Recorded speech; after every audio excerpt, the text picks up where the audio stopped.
Et nous sommes vraiment dans un temps où ce n'est plus le temps de parler aux gens. C'est vrai, les autres assemblées vont parler, vont donner un évangile qui est vrai, c'est la vérité.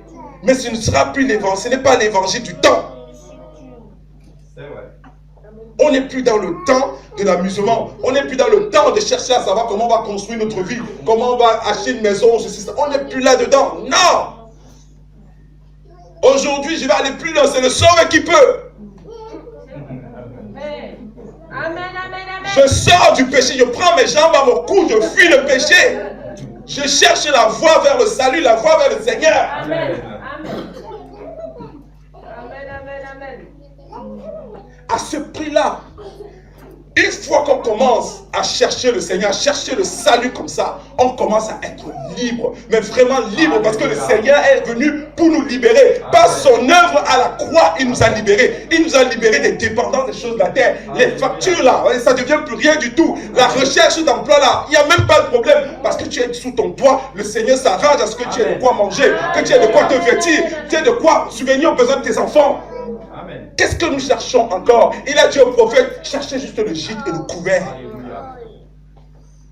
Toutes les autres choses, à part ça, deviennent futiles. À partir du moment où tu cherches réellement le Seigneur, tu entres en paix. Pas la paix comme les hommes disent donner la paix, parce qu'on s'est rendu compte que même les riches qui ont tout, ils n'ont pas la paix. Cherchons cette paix du Seigneur là.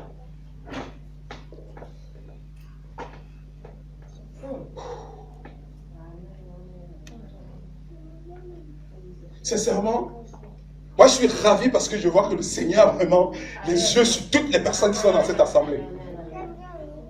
Et jamais quelqu'un ne franchira cette porte et ressortira comme il est entré. Ça jamais. Pourquoi? Parce qu'il aura entendu l'évangile de la vérité. Amen. Parce que ici nous croyons en la vérité et à la justice de Dieu. Alléluia. Maintenant, celui-là qui est ressorti d'ici en ayant entendu la vérité et qui est ressorti et reparti dans le monde, il doit se réfléchir. Il doit se poser la question, est-ce que je suis réellement de Dieu? Parce que la vérité que Dieu donne rentre dans le cœur. La vérité que Dieu donne, ça te permet de te remettre en question. La vérité que Dieu donne, te donne la force de t'appuyer sur le Saint-Esprit pour le changement dans ta vie. Alléluia. Pour fuir le péché. Amen.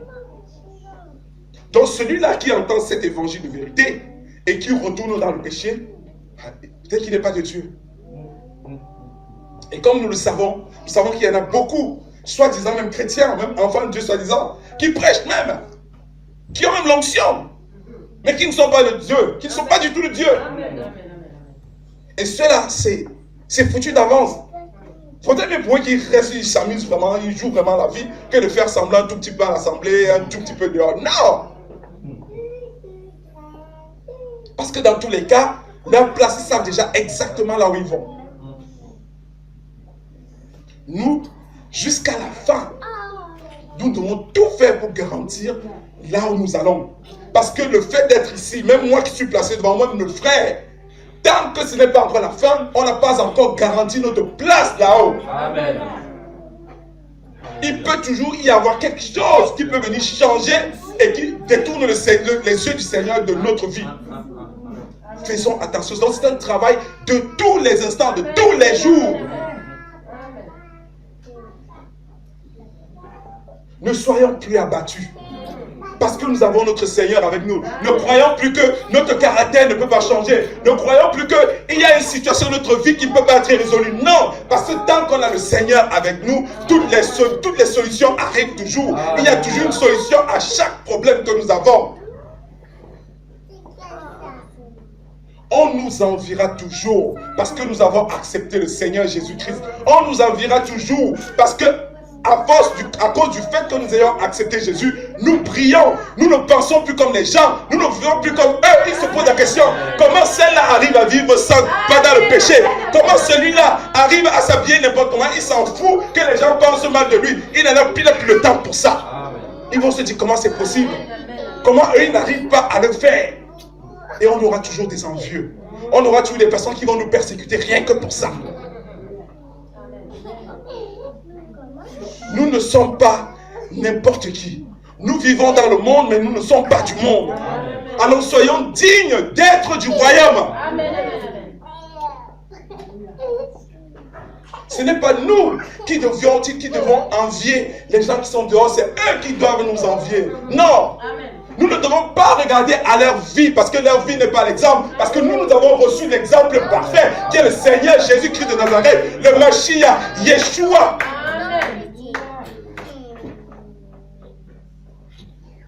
Et pourquoi nous l'avons reçu? Parce qu'il nous a transmis son amour. L'amour qu'il nous a transmis, c'est dans le sacrifice ultime qu'il a fait. En une seule action, il a amené à la perfection chacun de nous. Il nous a guidés vers une voie, vers le salut, en une seule action.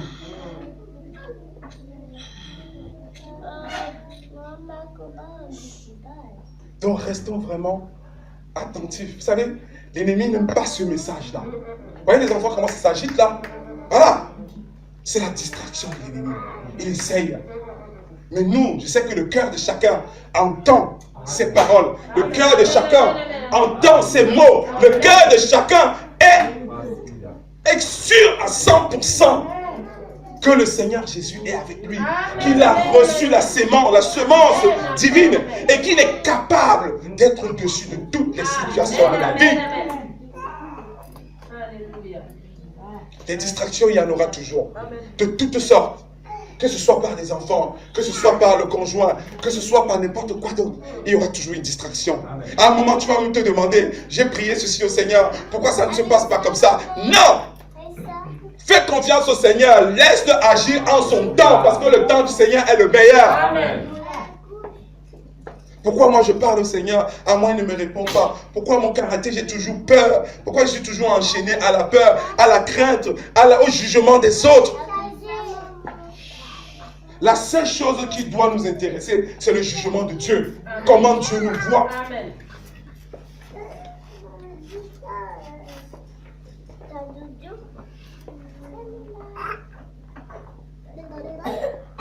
Et pour nos frères et sœurs qui pensent que nous sommes dans un lieu...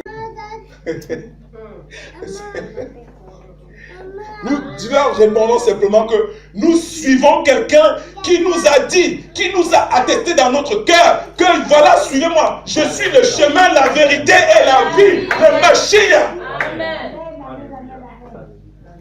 Si eux, ils ne suivent pas celui-là, ils suivent vraiment la mort. Amen. Ah, mes frères et sœurs, vous ne savez pas comment le Seigneur a de l'amour pour nous. Le Seigneur voit le sacrifice de chacun d'entre nous ici, de sortir par ce temps. Regardez le temps qu'il fait. Il fait froid, parfois il pleut. Mais on sort, on vient quand même s'asseoir parce qu'on veut entendre la parole, on veut entendre la vérité. Parce que la vérité c'est lui-même, parce que la parole c'est lui-même. C'est le rocher sur lequel nous nous accrochons pour ne pas tomber dans les ténèbres qui nous entourent, les amis. Vous savez, le frère le disait la dernière fois, as-tu la terre, il y a un centre et c'est un grand gouffre. Les abîmes, ça existe. Et il y a un rocher qui est au centre et c'est le Seigneur lui-même. En écoutant cette parole, la parole de Dieu, c'est accroché sur ce rocher-là comme ça pour ne pas tomber dans l'abîme. Parce que tout ce qui nous entoure, le péché, les violences, toutes les choses que les gens du monde font, ce sont les abîmes, ce sont les ténèbres. Alléluia. Il n'y a que la parole véritable qui nous empêche de tomber là-dedans. Alléluia. Alléluia.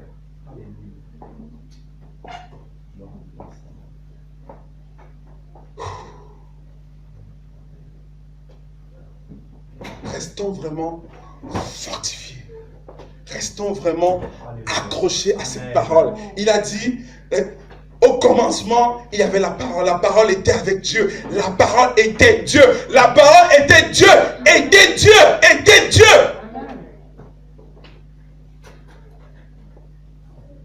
Nous avons un Dieu qui s'est présenté à nous sous différentes facettes. Il est la parole, il est l'eau de vie, il est le pain de vie, il est l'étoile dans le ciel, en même temps il est le bébé qui est là, il est tout ce que vous voulez.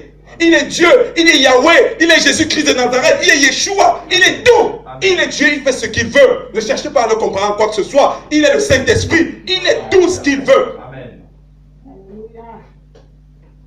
Tu veux le chercher en tant que Saint-Esprit? Tant mieux, pas de problème. Tu veux le chercher en tant que parole? Pas de problème. Tu veux le chercher en tant que Jésus-Christ de Nazareth? Pas de problème. C'est toujours le même Dieu. Mais il nous a donné un nom. Un seul nom. Amen. Qui sauve. Parce que c'est à cette période-là, c'est avec ce nom qui s'est révélé à l'humanité. Jésus-Christ de Nazareth. Le Yeshua al-Mashiach. C'est le seul nom qu'il nous a donné. C'est le seul nom qui sauve. Tu peux le prier, tu peux prier le Saint-Esprit. Tu peux suivre la parole. Mais n'oublie pas ce nom qui sauve. Amen. Amen. Amen. Oh mes amis, nous n'avons pas idée. Nous n'avons pas idée. C'est-à-dire que de l'exemple qu'il nous a apporté, nous n'avons pas idée. Il a vaincu Satan. Pas en tant que Dieu. En tant qu'homme. Amen. Il a dit aux hommes, je viens, voilà, Adam avait péché. Vous avez payé, il avait déjà, vous étiez déjà dans la servitude. Il fallait maintenant vous racheter. Vous savez que Dieu nous a achetés, c'est-à-dire qu'il a payé, nous étions vendus à Satan. Il a fallu qu'il paye le prix fort pour que nous soyons libres. Et par sa vie qu'il a donnée, par son sang qu'il a versé, il nous a rendu la liberté totale. Nous étions des captifs, nous étions des esclaves. Il nous a libérés. Et il nous a donné les moyens de rester dans cette liberté. Amen. Mais nous foulons ces moyens au pied. On trouve que c'est très compliqué. C'est ringard de suivre Jésus. Tu vas t'habiller décemment. Ah, regarde comment celle-là elle s'habille. Tu ne vas plus vouloir faire des choses du monde. Ah, celui-là, il est perdu, il est dans une secte. Acceptez toutes ces choses.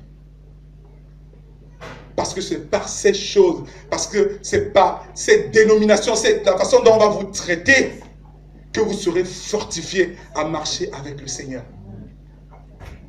Les épreuves sont là pour nous améliorer. Vous savez, le Seigneur, c'est comme un potier. Il a une boule d'argile comme tu es toi. Tu es une boule d'argile. Et il te façonne comme un vase. D'accord? Et les épreuves, en fait, c'est à chaque fois qu'il passe sa main sur toi. C'est-à-dire que pour améliorer, pour gratter un tout petit peu la partie qui n'a pas une bonne forme. Amen. Il gratte. Ça, ce sont les épreuves que tu vis tous les jours dans ta vie. Amen. Afin que tu aies la forme idéale qu'il veut que tu prennes. Afin qu'il puisse te remplir de l'eau de la vie. Donc nous ne regardons plus les épreuves comme des choses qui sont mauvaises. Non, ne regardons plus les épreuves comme si nous n'avons pas de chance. Non, c'est Dieu qui travaille. C'est Dieu qui nous perfectionne. Par ces difficultés que nous rencontrons, il améliore ce que nous sommes. Alléluia. Donc bien aimés, restons vraiment fortifié. Je suis vraiment édifié par ce message que le Seigneur nous donne. Amen. Sincèrement, je ne savais pas que ça irait dans ce sens-là. Voilà, je jure, je ne savais, c'est comme d'habitude. Je ne sais jamais dans quel sens ça va prendre, mais même moi je suis édifié. On a besoin de ces encouragements. Amen. Et ça, le Seigneur, il donne ce type de message pour qu'on soit encouragé dans notre marche avec lui. Parce qu'on va rencontrer des situations, on va rencontrer des gens qui vont tout faire pour nous décourager. Amen. Afin que nous nous détournions du chemin qui mène au Seigneur.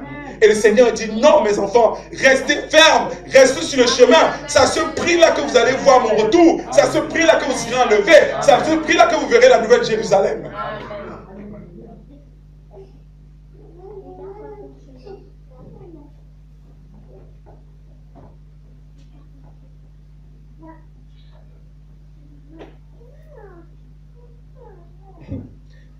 Franchement, le Seigneur dit, il libère certains de certaines chaînes. Amen. Je ne sais pas par quel moyen, amen, mais par son amour, il dit qu'il libère. Amen. Il libère. Amen. Il libère. Amen. Recevez. Amen. Reçois. Recevez. Amen. Recevez l'amour. Je dis, reçois l'amour de Dieu. Reçois l'amour de Dieu. Amen. Reçois l'amour de Dieu. Amen. Reçois l'amour de Dieu. Amen. Reçois la liberté totale. Reçois la chaîne qui se brise. Voici le Seigneur qui brise les chaînes dans ta vie. S'il brise, il brise cette chaîne. C'est ton caractère, il brise. Tu vas changer, il te transforme. Il te dit, ma fille, prends-le, accepte-le, supporte-le. Tu vas changer. Il brise.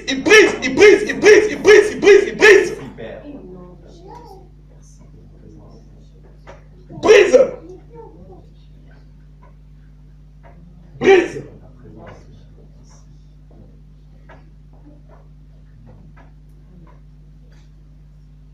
Oh. Voici la main de Dieu hein, sur toi là, ma soeur. Dieu. Voici la main de Dieu. Oh Père. Merci. Reçois simplement.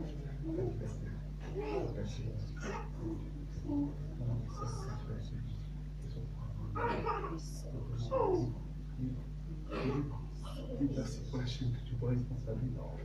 Brisé, cassé, éloigné. Seigneur, au nom tout-puissant de Jésus, qu'elle soit totalement libre.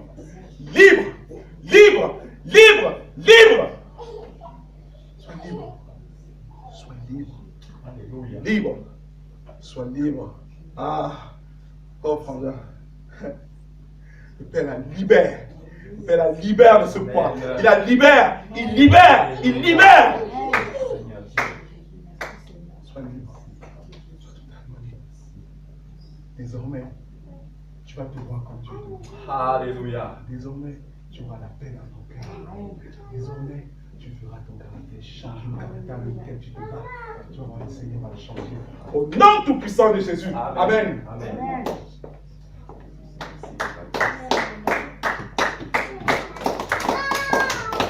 Ah, Dieu est bon. Dieu est vraiment bon. Donnons un peu d'acclamation à notre Seigneur.